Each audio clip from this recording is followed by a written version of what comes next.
one of the things that we most commonly avoid in our relationships is having hard conversations. These conversations can be so uncomfortable, so complex, triggering, and just overwhelming. And so because of this, they also have the tendency to bring out our not so best sides. And this is because of how easy it is for the fight or flight to kick in when we're having these hard conversations. During these times, we really just want to feel seen, heard, validated, and understood. But this is not always so easy to achieve. And it can be that much more difficult to achieve if we're not going into these conversations feeling prepared, calm and regulated, and really having the tools and skills to handle them appropriately and effectively.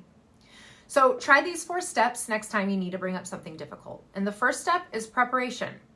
Ensure it's a good time for both of you before you bring up this topic. That means not after a stressful day at work, not late at night, not when conflict is already taking place. Check in with yourself to make sure you're as calm as possible and that you have coping skills prepared to use as needed.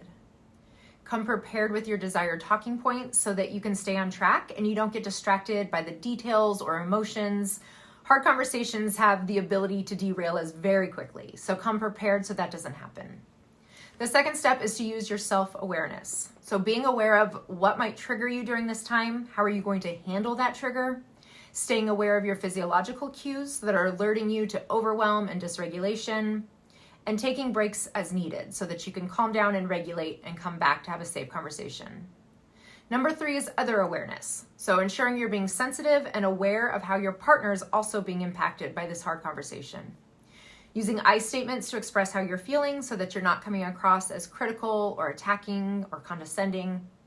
And being open to their feedback and responses during this time, keeping in mind that conversation should be a dialogue. Both people should be heard. Staying respectful and kind and patient, and I know that's easier said than done.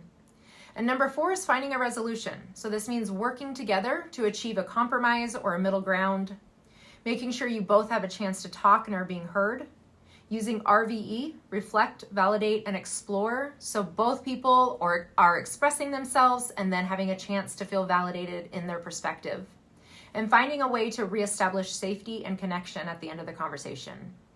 Yes, my friends, this is very hard, but you can do it. All of the skills that we learn for relationships take practice, but the things that matter to us the most, they will take time. And this will be learning to communicate better and putting in the effort and the intentionality to show up better for our partner.